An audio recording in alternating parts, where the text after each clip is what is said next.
चलिए बच्चों, आज जो है अपन अध्याय 3 की ओर चलते हैं। अध्याय 3 में जो है आपके पास है एक चर का द्विघात समीकरण, जिसको कि आप बचपन से पढ़ते आ रहे हैं। कोई बहुत बड़ी बात नहीं है आपके लिए सब चीजें, लेकिन फिर भी चूंकि अब सिस्टम में बदल के आता है, कुछ सिस्टमेटिक आप बहुपद पढ़े हैं। बहुपद कब जो है वर्ग समीकरण के रूप में बदलाव करके आपको क्वेश्चन दिया गया है। तो किस प्रकार से हम वर्ग समीकरण को हल करते हैं, वर्ग समीकरण को हल करने के तरीके कौन कौन से होते हैं, वर्ग समीकरण को हम पहचानते कैसे हैं, ये इस अध्याय में पढ़ाया गया है। अगर कोई वर्ग समीकरण का मान दिया हुआ है तो क्या हुआ, वर्ग समीकरण का हल है अथवा नहीं है, इस प्रकार के आपके क्वेश्चन बहुत सारे इसमें दिए गए होंगे। तो चलिए देखते हैं। सबसे पहले वर्ग समीकरण अपन कहेंगे किसको।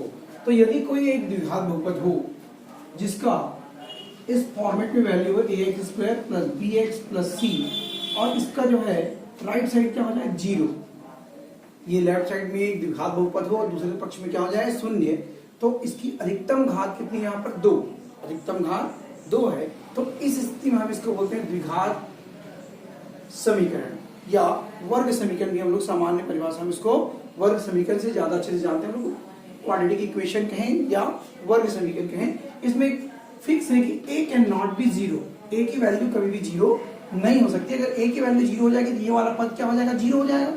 अगर ये वाला पद ही 0 हो जाएगा तो ये खत्म हो गया, तो बच कितने के घात 1 वाला पद हो जाएगा।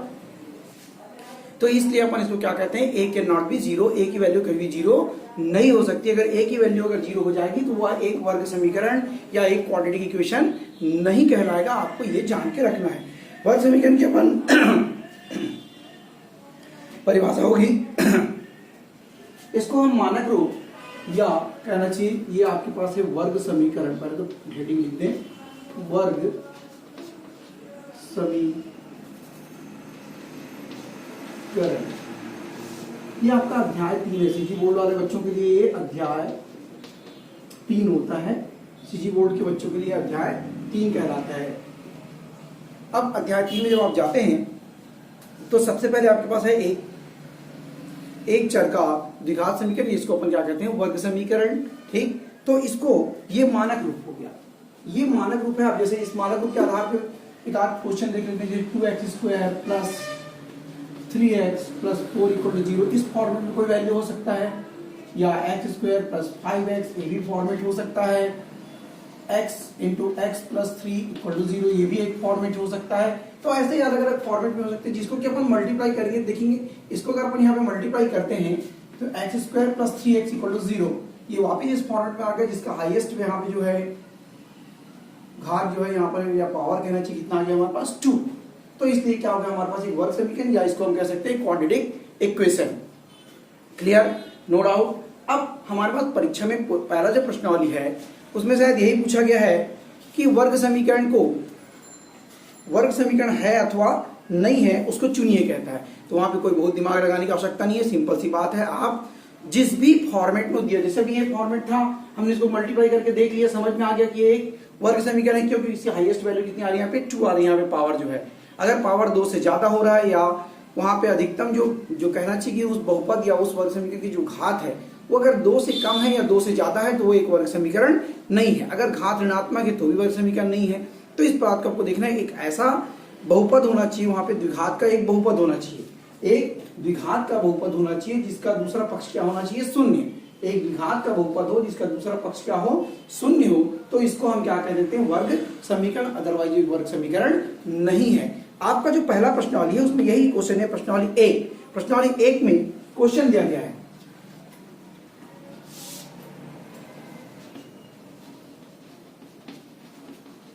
प्रश्नावली अगर अपन 1 में जाते हैं तो प्रश्नावली 1 में हमारे पास यही क्वेश्चन करता है कि वर्ग समीकरण है अथवा नहीं, वर्ग समीकरण है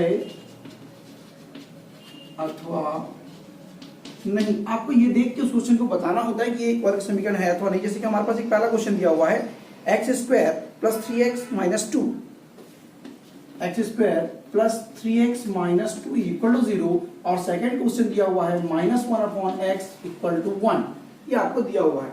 अब देखिए ये तो है एक वर्ग समीकरण, क्यों, क्योंकि इसमें आप देखिए बिल्कुल मानक रूप में जमा हुआ है, तो ऑलरेडी कोई दिक्कत नहीं है, समझ में आता है। लेकिन यहाँ पर देखिए अभी ये मानक रूप में नहीं है, तो पहले अगर इसको यहाँ पे हल करेंगे तो ये मिल जाएगा x की घात 3 ऋण 1 बटे में x बराबर 1। अगले लाइन में और ले जाएंगे, इसको एक बहुपद के रूप में जमाते हैं तो ये हमारे पास मिल जाता है x की घात 3 ऋण x ऋण 1 बराबर 0। तो देखिए यहाँ पे अधिकतम घात कितनी आ गई 3, इसलिए एक द्विघात समीकरण नहीं है या एक वर्ग समीकरण नहीं है बोल सकते हैं। बना लेंगे इस तरह क्वेश्चन को, इसमें कोई बहुत मेहनत करने की आवश्यकता नहीं है। कुछ क्वेश्चन इस पैटर्न के हैं, कुछ क्वेश्चन ये इस पैटर्न के हैं, इसलिए आप इस प्रश्नावली को आराम से हल कर सकते हैं। इसमें ज्यादा मेहनत करने की कोई आवश्यकता नहीं है, आप आराम से इसको बना सकते हैं। आप देख जैसे इसमें एक क्वेश्चन और दिया हुआ है x धन y बराबर 10, क्या यह एक द्विघात? सबसे पहली बात तो घात 2 नहीं है, दूसरा इसमें दो चर है, जिसमें दो चर राशियां आ गई। भाई हमारे पास एक चर का है द्विघात समीकरण, लेकिन यहाँ पर हमारे पास अगर दो चर राशियां आ गई तो इसलिए भी एक वर्ग समीकरण नहीं है। तो देख के ही समझ में आता है, इसलिए बहुत मेहनत करने की आवश्यकता नहीं है। सिर्फ 1 मार्क्स क्वेश्चन बन सकते हैं, इससे ज्यादा नहीं बन सकता है। इसके बाद आपके पास दूसरा क्वेश्चन इसमें देता है, क्वेश्चन नंबर 2। प्रश्न क्रमांक 2 की ओर चलते हैं।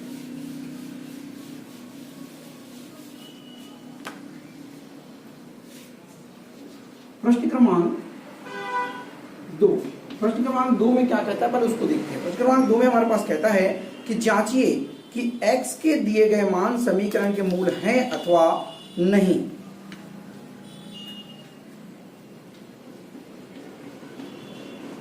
जांचिए कि x के दिए गए मान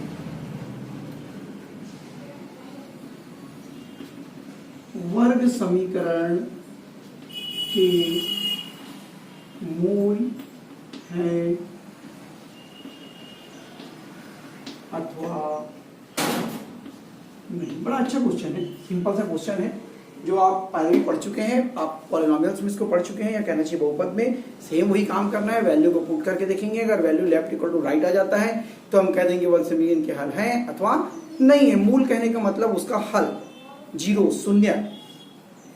x स्क्वायर प्लस 6x धन 5 बराबर 0। एक पहला क्वेश्चन देता है इसमें, x का वर्ग धन 6x धन 5 बराबर 0, और यहाँ पर लिखता है x बराबर ऋण 5 और x बराबर ऋण 1। ये 2-3 वैल्यूज दी हुई है। अब हमारे पास सबसे पहले अपन x बराबर 5 रख के देते हैं। समीकरण में x बराबर ऋण 5 रखने पर, अब इसमें हम ऋण 5 रख देते हैं, देखते हैं क्या होता है। तो ये -5 की घात 2 धन 6 ऋण 5 धन 5 बराबर 0। 5 की घात 2 मतलब 25, ऋण की घात 2 धनात्मक हो गई। 6 पंचे 30, चूंकि धन और ऋण क्या हो गया ऋण। धन 5 बराबर 0। 25 और 5 कितना हो गया आपके पास 30, ये कट जाएगा तो आ गया 0 बराबर 0। सत्य है, तो आप कह देंगे कि अतः x बराबर ऋण 5 वर्ग समीकरण का हल है। x बराबर 5 ऋण 5 वर्ग समीकरण का हल है। कोई दिक्कत नहीं हुई। फिर आप कर देंगे इसी काम को, कीजिए पुनः। वर्ग समीकरण में x बराबर ऋण 1 रखने पर, जब आप ऋण 1 रखते हैं तो क्या होता है उसको देखते हैं। आपने x की घात 2 था यहाँ पर, उसकी जगह आपने क्या रख दिया ऋण 1, फिर धन लिया आप 6 और ये ऋण 1 धन 5 बराबर 0। देखते हैं क्या होता है। क्या आ गया 1 धन और ऋण 6 धन 5 बराबर 0। यह आ गया आपके पास 6 ऋण 6 बराबर 0, यानी कि 0 बराबर 0। ये भी सत्य है। तो आप देख सकते हैं कि x बराबर ऋण 1 भी इसका समीकरण का हल है, और x बराबर -5 भी क्या है इस वर्ग समीकरण का हल है। तो आप ऐसे जितने भी क्वेश्चंस आपको दिए हैं उस प्रश्नावली के, इसको आप आराम से बना सकते हैं। इसमें कहीं कोई कठिनाई नहीं है, आप एकदम आराम से इस क्वेश्चंस को क्लियर कर सकते हैं। इसलिए आप लोग जो है आराम से इस क्वेश्चंस को बनाएंगे।